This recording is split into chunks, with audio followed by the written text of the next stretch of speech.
शिवा शिवाभ्याम नमः। आज हम पितृपक्ष के विषय में, जिसे महालय कहते हैं, महालय के विषय में हम जो संदिग्ध विषय हैं उन पर मैं चर्चा करना चाहता हूँ। सबसे प्रथम तो मैं बताना चाहता हूँ कि ये जो महालय का आरंभ, जो निर्णय सिंधु ग्रंथ है, उसमें आरंभ में ही जो महालय जहाँ से लिखा गया है, और वहीं पर वृद्ध मनु पृथ्वी चंद्रोदय में वृद्ध मनु का वाक्य है कि कांक्षन्ति पितरः क्लिष्टा अन्नमप्यन्नो हम जलम। ये बताया गया है कि पितर लोग जो हैं वो दुखी रहते हैं, वो उस समय अन्न और जल की याचना करते हैं, इच्छा करते हैं। कांक्षन्त की हमको अन्नम अप्यन्वहम जलम, अन्न और जल दोनों प्राप्ति हो।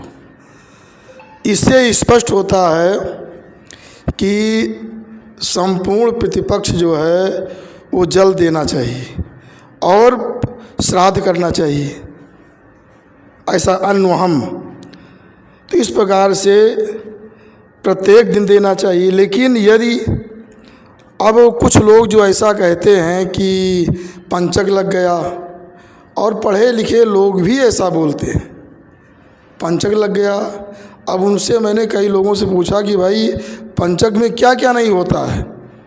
कहीं लिखा है कि तर्पण और श्राद्ध नहीं करना चाहिए, लेकिन जो ज़्यादा जड़ बुद्धि वाले होते हैं वो दूसरे की बात नहीं मानते हैं, इसलिए प्रतिदिन नहीं श्राद्ध कर सकते हैं, तो कम से कम तर्पण तो रोज करो।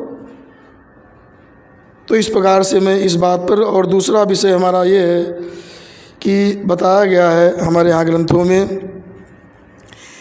कि मध्ये वायदि वाप्यन्ते यत्र कन्याम व्रजेत रवि सा पक्षा सकला श्रेष्ठा श्राद्ध षोडशकम प्रति। ये भी वृद्ध मनु का ही वाक्य है। तो इसमें बताया गया है कि अगर पितृपक्ष में कन्या राशि पर सूर्य आ जाए, अंत में भी आ जाए, लेकिन आ जाए, कन्या राशि पर सूर्य आ जाए, तो सा पक्षा सकला श्रेष्ठा, वो संपूर्ण पक्ष श्रेष्ठ होता है। ये नहीं कि ये तिथि खराब हो, तिथि खराब। नित्य श्राद्ध के लिए वो सा सकला पक्षा श्रेष्ठा, संपूर्ण पक्ष ही श्रेष्ठ होता है। किसके प्रति? श्राद्ध षोडशकम प्रति। जो षोडश श्राद्ध होती हैं पितृपक्ष में, उनके प्रति वो संपूर्ण पक्ष श्रेष्ठ है। अब ये सिद्धांत पक्ष है, इसमें ये तिथि गड़बड़, वो तिथि, ये नक्षत्र, तो ये ऐसा नहीं होना चाहिए। संपूर्ण जो है नित्य श्राद्ध के लिए। अब षोडश वाली बात आ गई, और कई जगह ऐसा बताया गया षोडश के विषय में कि कन्या गते सवितरी यान्यहानि तो षोडश ऋतुभिस्तानि तुल्यानि देवो नारायणो ब्रवीत।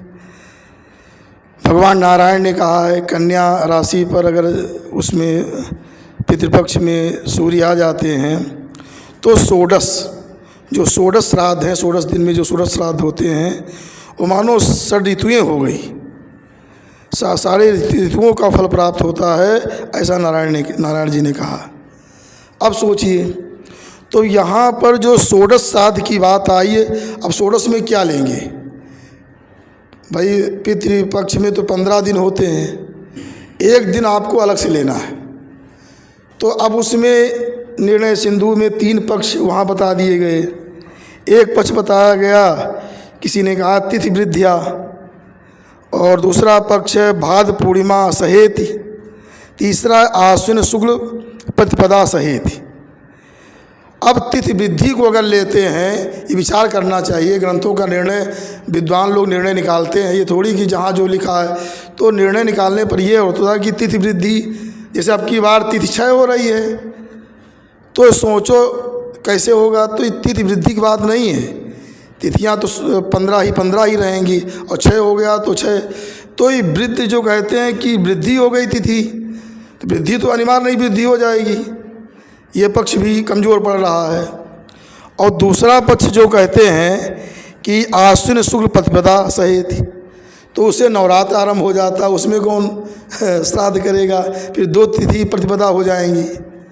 इससे जो ये पक्ष है, जो कहा गया है कि भाद पूर्णिमा सहित, ये निर्णय पक्ष है भाद पूर्णिमा से लेकर के अमावस्या तक, यही वास्तविक जो है षोडश श्राद्ध हैं। इधर उधर कुछ लोग कहाँ कुछ भ्रामक लोग भी बोल जाते हैं इधर उधर, लेकिन वास्तविक क्या है, पूर्णिमा से लेकर के और ये अमावस्या तक के षोडश श्राद्ध होते हैं। इसमें तो इस प्रकार से, और दूसरी बात ये भी है कि जैसे जब ये षोडश श्राद्ध जो है पूर्णिमा से माना जाएगा, तो वो तो एक नियम है कि नाना की श्राद्ध उसमें होती है, जो है नाना की श्राद्ध करता है, तो वो तो अलग की बात है, वो तो नियम है। लेकिन अगर पूर्णिमा तिथि है, पूर्णिमा तिथि वाली भी श्राद्ध होगी। यदि मान लिया चूक गया तो भाई जो ये अमावस्या है सर्वपैत्र की है, कोई भी श्राद्ध अमावस्या में हो सकती है अगर छूट जाए। लेकिन ये 16 तिथियां यही हैं जिनमें कि व्यक्ति को अलग अलग अपनी तिथि में श्राद्ध करना चाहिए, ये समझना चाहिए। अब दूसरी बात ये भी है कि आस्तयुक्त कृष्ण पक्षे तो श्राद्धम कार्यम दिने दिने, कि आश्विन कृष्ण पक्ष में जो श्राद्ध जो है कार्यम दिने दिने, इस पर भी ध्यान देना चाहिए। केवल इधर उधर लेकर के नहीं उड़ना चाहिए। दिने दिने माने क्या हुआ, प्रतिदिने श्राद्ध प्रतिदिन करना चाहिए, जिसका जो तिथि हो, या प्रतिदिन कोई चाहे तो पूरा पितृपक्ष भर रोज श्राद्ध करे, और नहीं कर सकता है रोज तो अपनी तिथि पर, पितादि की तिथि पर श्राद्ध करे दिने दिने। अब यहाँ पर निर्णय सिंधुकार दिने दिने का अर्थ करते हैं कि पक्ष पर्यंत तत्व मुक्तम, कि पक्ष पर्यंत, यहाँ नहीं बताया गया कि चतुर्दशी तिथि और ये तिथि, ऐसा ना करें। नित्य तिथि, नित्य जो श्राद्ध में सारी तिथियों में उस दिन जो है पुण्यतिथि होती, श्राद्ध करना चाहिए। ये सारे प्रमाण हैं। अब जो कहते हैं कि नहीं चतुर्दशी बहुत ज़्यादा निषेध है, इसमें चतुर्दशी में जिसकी मृत्यु हुई हो उसकी श्राद्ध ना करें, तो मैं बताता हूँ कहाँ कहाँ नहीं करना चाहिए। यही निर्णय सिंधु में महालय प्रकरण में लिखा हुआ है। लिखा है कि नंदायाम भार्गव दिने चतुर्दश्याम त्रिजन्मसु एवं एषु श्राद्धम न कुर्वीत गृही पुत्र धनक्षयात। कहा गया है इसी में कि नंदा तिथि में श्राद्ध न करे। अब नंदा 3 तिथि होती है, प्रतिपदा, षष्ठी, एकादशी। अभी हम श्राद्ध बंद कर दो। अगर इस तरह आप निषेध वाली बात इस तरह जैसे लिखा वैसे मान लेंगे, तो यही निर्णय सिंधु आप देख लीजिएगा कि नंदायाम, और नंदा में 3 नंदा तिथि होती हैं, उसमें श्राद्ध न करे। भार्गव दिन शुक्रवार को श्राद्ध न करे, चतुर्दशी में न करे, साथ ही लिखा गया है। लेकिन चतुर्दशी लेकर उड़ गए सब, बस धर्म सिंधु और कुछ देखना सुनना नहीं। अरे जब इस साथ में कहा गया निर्णय सिंधु देखिएगा कि नंदायाम भार्गव दिने चतुर्दश्याम त्रिजन्मसु एषु श्राद्धम न कुर्वीत गृही पुत्र धनक्षयात। ये वशिष्ठ जी का वाक्य है कि नंदा तिथि में प्रतिपदा, षष्ठी, एकादशी में श्राद्ध ना करे, शुक्रवार को श्राद्ध ना करे, चतुर्दशी में श्राद्ध ना करे। इसमें अगर श्राद्ध करेंगे तो गृही पुत्र और धन का क्षय हो जाएगा। तो कहे दो भाई सब श्राद्ध बंद कर दो, बचेगा क्या फिर। आगे इतने नहीं, आगे लिखते हैं इसी में प्रकरण में कि प्राजापत्ये च पौष्णे च पितर्क्षे भार्गवे तथा यस्तु साधम प्रकुर्वीत तस्य पुत्रो विनश्यति। लिखा गया है प्राजापत्य माने रोहिणी, प्रजापति रोहिणी नक्षत्र के मालिक होते हैं। तो रोहिणी नक्षत्र, पौष्णे माने ये हो गया रेवती, पितरक्षे मघा, भार्गव माने शुक्रवार दिन। इसमें जो श्राद्ध करता है उसका पुत्र का नाश हो जाता है। अगर आप चतुर्दशी को बहुत ज़्यादा आग्रह कर रहे हैं तो फिर ये सब बंद कीजिए। इसमें सब में करने से पुत्र की हानि हो जाएगी, पुत्र नष्ट हो जाएगा। इतना ही नहीं, उसी यहीं पर आगे और बताया गया है कि नंदा सुकाम रव्यार भृग्वग्नि पितृकाल भे गंडे वैदित पाते चा पिंडास्त्याज्या सुतेप्सु भी। अब अश्व नंदमा नंदा 3 तिथि होगी, बता चुके हैं, प्रतिपदा, षष्ठी और एकादशी। और अश्व माने सप्तमी तिथि हो गई। काम माने त्रयोदशी। रवि आर माने होगा रविवार हो गया। आर माने हो गया भौम।